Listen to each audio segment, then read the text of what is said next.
अप्रैल को जो भारत बंद किया गया था, ये भारत बंद पर्दे के पीछे कांग्रेस और बीजेपी ने मिलकर किया था। आप हैरान हो जाओगे सुनकर कि कांग्रेस और बीजेपी कहती है कि हम आपस में दुश्मन हैं, हम आपस में दुश्मन हैं। कांग्रेस कहती है हम बीजेपी के दुश्मन हैं, बीजेपी कहती है हम कांग्रेस के दुश्मन हैं। मगर मैं आपको बहुत बड़ा सबूत देना चाहता हूं। सरकार बीजेपी की है, बीजेपी को विदेशी लोगों ने चंदा दिया और कांग्रेस को भी विदेशी लोगों ने चंदा दिया। ये चंदा सीक्रेट रिपोर्ट में पकड़ा गया और सार्वजनिक हुआ और केस बन गई।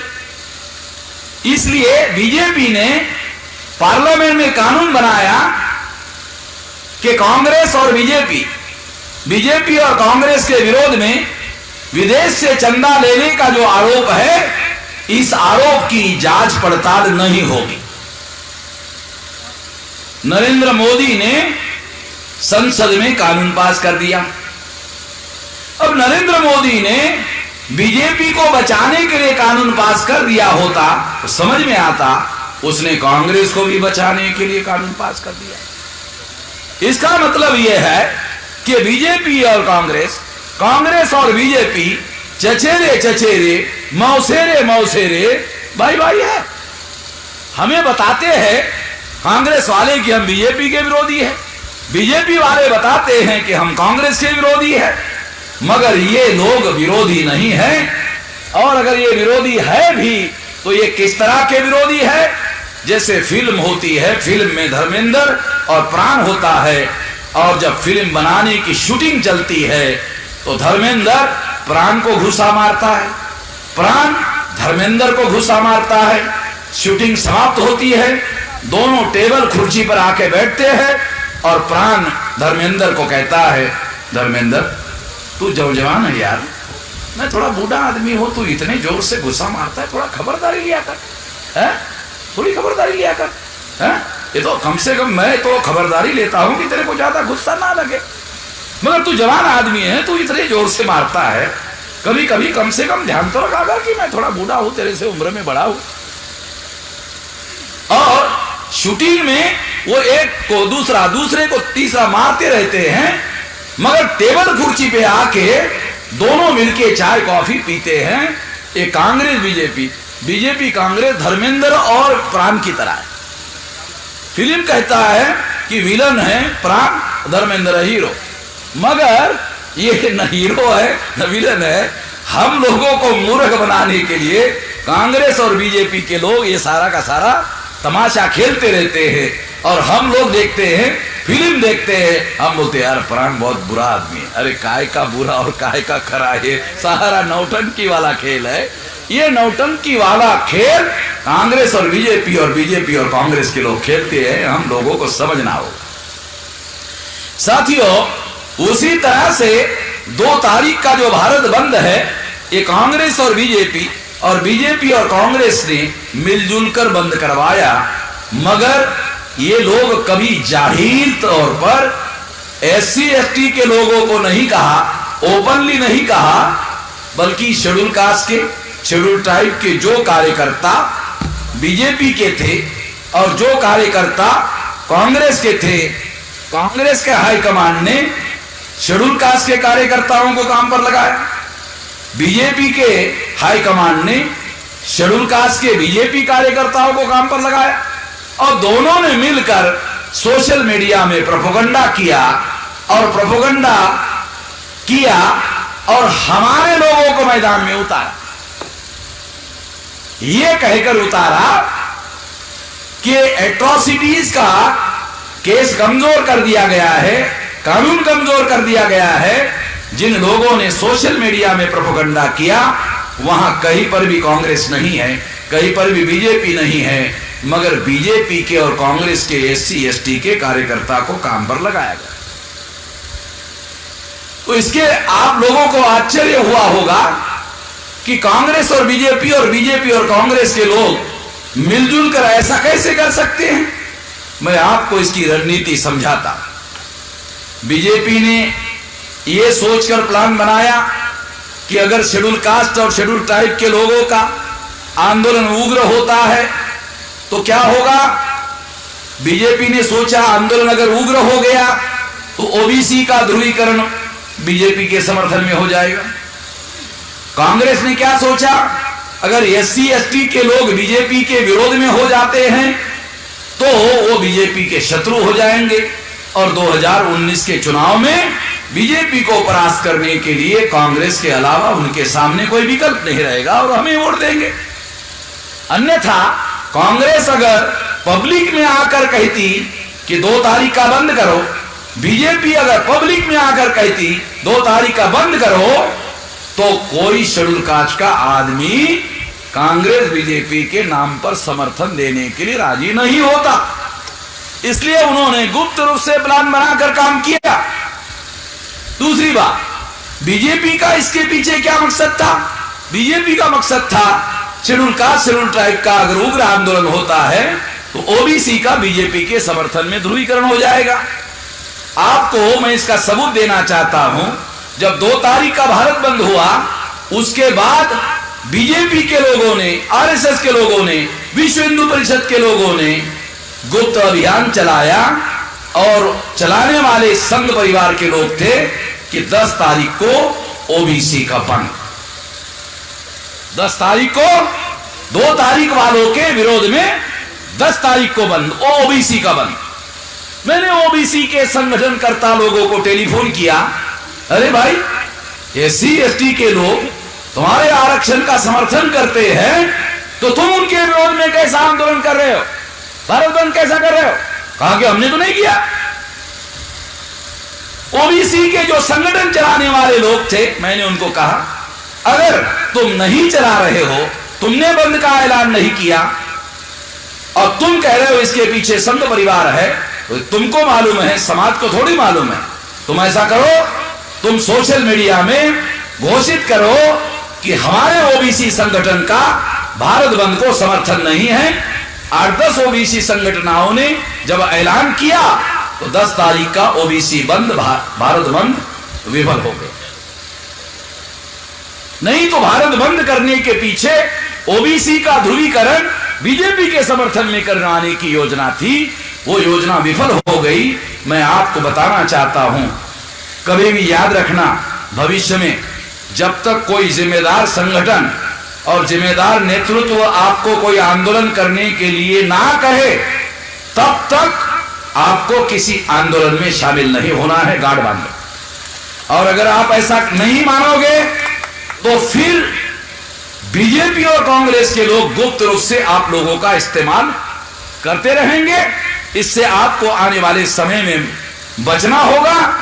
ये मैं आपको हिदायत दे रहा हूं। भविष्य में इसके बारे में आपको सतर्कता बरतनी होगी, नहीं तो सोशल मीडिया के द्वारा गुप्त अभियान चलाया जाता रहेगा और आपका इस्तेमाल किया जाता रहेगा। एक खबरदारी में सोशल मीडिया को भी कहता हूं कि ये जो बात मैं कह रहा हूं इसको भी सारे देश भर में वायरल किया जाए।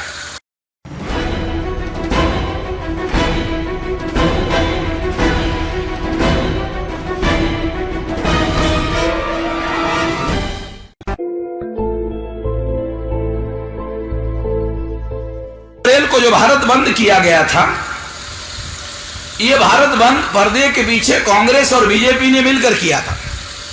आप हैरान हो जाओगे सुनकर कि कांग्रेस और बीजेपी कहती है कि हम आपस में दुश्मन हैं, हम आपस में दुश्मन हैं। कांग्रेस कहती है हम बीजेपी के दुश्मन हैं, बीजेपी कहती है हम कांग्रेस के दुश्मन हैं। मगर मैं आपको बहुत बड़ा सबूत देना चाहता हूं। सरकार बीजेपी की है, बीजेपी को विदेशी लोगों ने चंदा दिया और कांग्रेस को भी विदेशी लोगों ने चंदा दिया।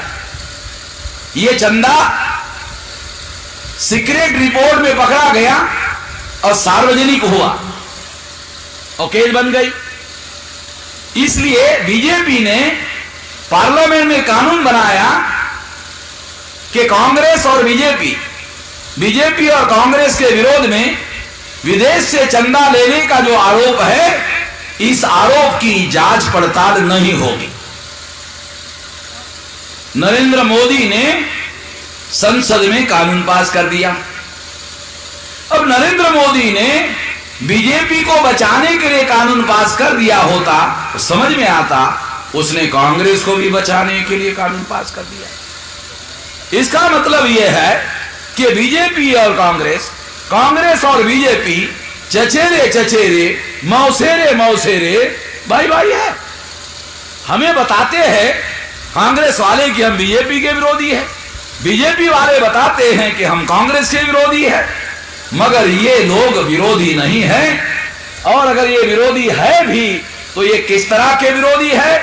जैसे फिल्म होती है, फिल्म में धर्मेंद्र और प्राण होता है, और जब फिल्म बनाने की शूटिंग चलती है तो धर्मेंद्र प्राण को घुसा मारता है, प्राण धर्मेंद्र को घुसा मारता है।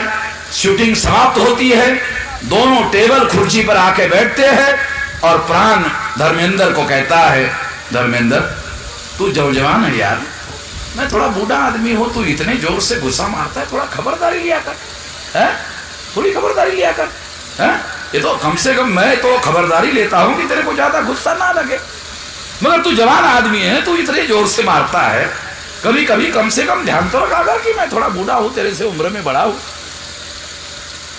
और शूटिंग में वो एक को दूसरा, दूसरे को तीसरा मारते रहते हैं, मगर टेबल कुर्सी पे आके दोनों मिलके चाय कॉफी पीते हैं। ये कांग्रेस बीजेपी, बीजेपी कांग्रेस धर्मेंद्र और प्राण की तरह है। फिल्म कहता है कि विलन है प्राण, धर्मेंद्र हीरो, मगर ये न हीरो है न विलन है। हम लोगों को मूर्ख बनाने के लिए कांग्रेस और बीजेपी के लोग ये सारा का सारा तमाशा खेलते रहते हैं, और हम लोग देखते हैं, फिल्म देखते हैं, हम बोलते हैं यार प्राण बहुत बुरा आदमी है। अरे काय का बुरा और काय का खरा, ये सारा नौटंकी वाला खेल है। ये नौटंकी वाला खेल कांग्रेस और बीजेपी और कांग्रेस के लोग खेलते हैं, हम लोगों को समझना होगा।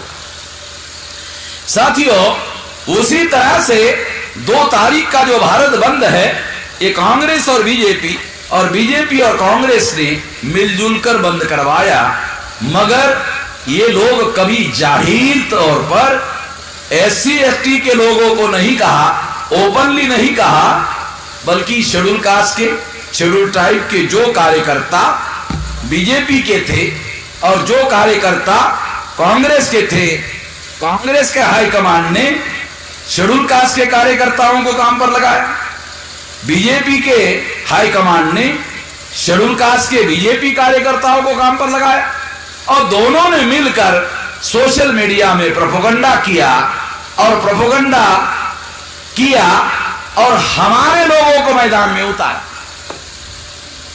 ये कहकर उतारा कि एट्रोसिटीज का केस कमजोर कर दिया गया है, कानून कमजोर कर दिया गया है। जिन लोगों ने सोशल मीडिया में प्रोपेगेंडा किया, वहां कहीं पर भी कांग्रेस नहीं है, कहीं पर भी बीजेपी नहीं है, मगर बीजेपी के और कांग्रेस के SC ST के कार्यकर्ता को काम पर लगाया गया।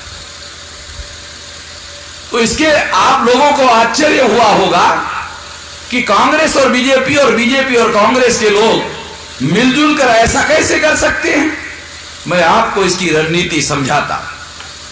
बीजेपी ने यह सोचकर प्लान बनाया कि अगर शेड्यूल कास्ट और शेड्यूल ट्राइब के लोगों का आंदोलन उग्र होता है तो क्या होगा। बीजेपी ने सोचा आंदोलन अगर उग्र हो गया तो OBC का ध्रुवीकरण बीजेपी के समर्थन में हो जाएगा। कांग्रेस ने क्या सोचा, अगर SC ST के लोग बीजेपी के विरोध में हो जाते हैं तो वो बीजेपी के शत्रु हो जाएंगे, और 2019 के चुनाव में बीजेपी को परास्त करने के लिए कांग्रेस के अलावा उनके सामने कोई विकल्प नहीं रहेगा और हमें वोट देंगे। अन्यथा कांग्रेस अगर पब्लिक में आकर कहती कि 2 तारीख का बंद करो, बीजेपी अगर पब्लिक में आकर कहती 2 तारीख का बंद करो, तो कोई शेड्यूल कास्ट का आदमी कांग्रेस बीजेपी के नाम पर समर्थन देने के लिए राजी नहीं होता। इसलिए उन्होंने गुप्त रूप से प्लान बनाकर काम किया। दूसरी बात, बीजेपी का इसके पीछे क्या मकसद था। बीजेपी का मकसद था शेड्यूल कास्ट शेड्यूल ट्राइब का अगर उग्र आंदोलन होता है तो ओबीसी का बीजेपी के समर्थन में ध्रुवीकरण हो जाएगा। आपको मैं इसका सबूत देना चाहता हूं। जब 2 तारीख का भारत बंद हुआ, उसके बाद बीजेपी के लोगों ने, आरएसएस के लोगों ने, विश्व हिंदू परिषद के लोगों ने गुप्त अभियान चलाया और चलाने वाले संघ परिवार के लोग थे कि 10 तारीख को ओबीसी का बंद, 10 तारीख को 2 तारीख वालों के विरोध में 10 तारीख को बंद, ओबीसी का बंद। मैंने ओबीसी के संगठनकर्ता लोगों को टेलीफोन किया, अरे भाई एससी एसटी के लोग तुम्हारे आरक्षण का समर्थन करते हैं तो तुम उनके विरोध में कैसा आंदोलन कर रहे हो, भारत बंद कैसा कर रहे हो? कहा कि हमने तो नहीं किया। ओबीसी के जो संगठन चलाने वाले लोग थे, मैंने उनको कहा अगर तुम नहीं चला रहे हो, तुमने बंद का ऐलान नहीं किया और तुम कह रहे हो इसके पीछे संघ परिवार है, तो तुमको मालूम है, समाज को थोड़ी मालूम है। तुम ऐसा करो, तुम सोशल मीडिया में घोषित करो कि हमारे ओबीसी संगठन का भारत बंद को समर्थन नहीं है। 8-10 ओबीसी संगठनों ने जब ऐलान किया तो 10 तारीख का ओबीसी बंद, भारत बंद विफल हो गए। नहीं तो भारत बंद करने के पीछे ओबीसी का ध्रुवीकरण बीजेपी के समर्थन में करवाने की योजना थी, वो योजना विफल हो गई। मैं आपको बताना चाहता हूं, कभी भी याद रखना, भविष्य में जब तक कोई जिम्मेदार संगठन और जिम्मेदार नेतृत्व आपको कोई आंदोलन करने के लिए ना कहे, तब तक आपको किसी आंदोलन में शामिल नहीं होना है, गार्ड बांध लो। और अगर आप ऐसा नहीं मानोगे तो फिर बीजेपी और कांग्रेस के लोग गुप्त रूप से आप लोगों का इस्तेमाल करते रहेंगे। इससे आपको आने वाले समय में बचना होगा। ये मैं आपको हिदायत दे रहा हूं। भविष्य में इसके बारे में आपको सतर्कता बरतनी होगी, नहीं तो सोशल मीडिया के द्वारा गुप्त अभियान चलाया जाता रहेगा और आपका इस्तेमाल किया जाता रहेगा। एक खबरदारी में सोशल मीडिया को भी कहता हूं कि ये जो बात मैं कह रहा हूं इसको भी सारे देश भर में वायरल किया जाए।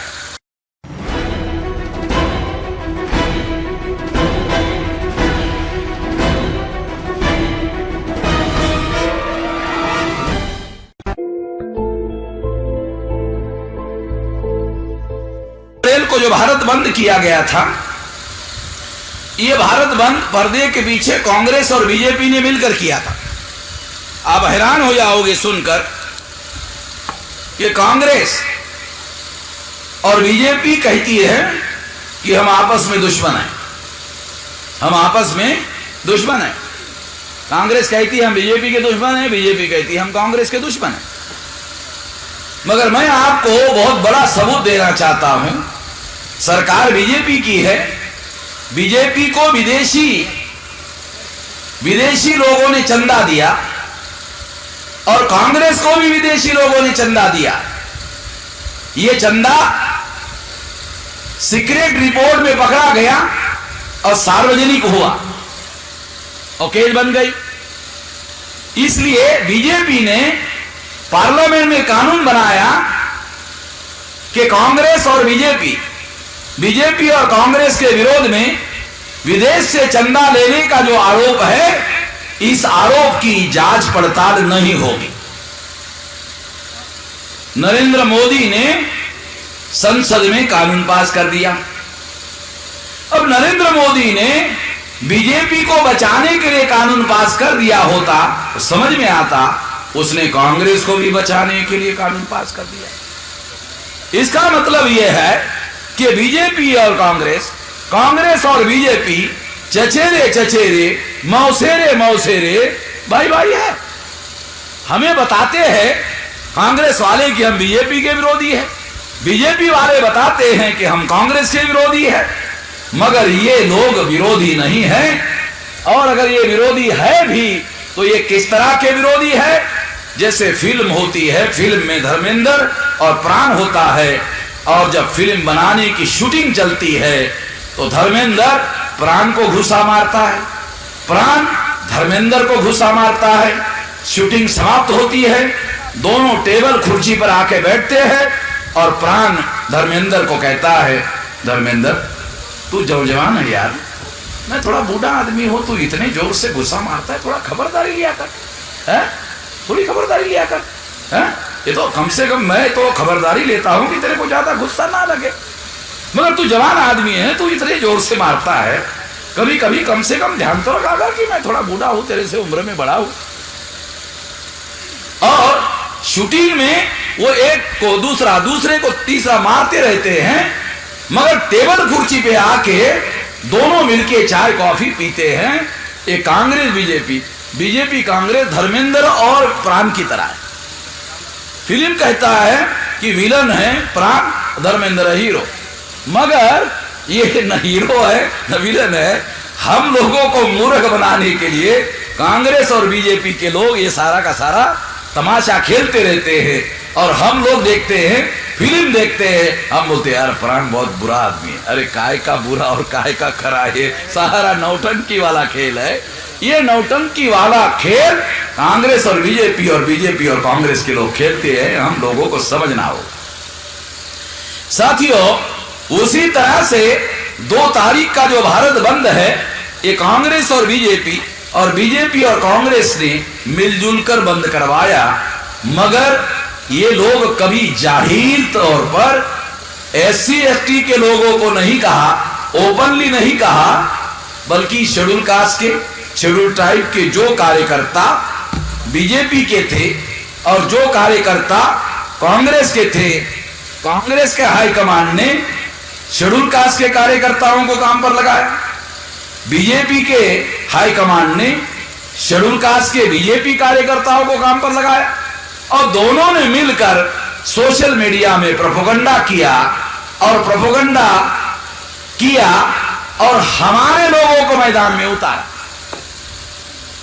ये कहकर उतारा कि एट्रोसिटीज का केस कमजोर कर दिया गया है, कानून कमजोर कर दिया गया है।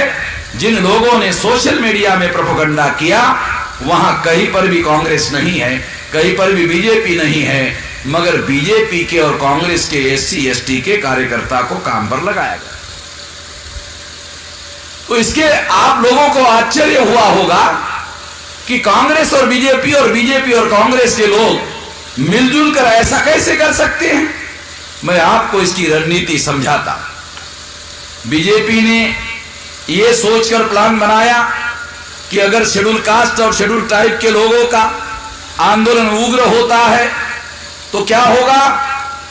बीजेपी ने सोचा आंदोलन अगर उग्र हो गया तो ओबीसी का ध्रुवीकरण बीजेपी के समर्थन में हो जाएगा।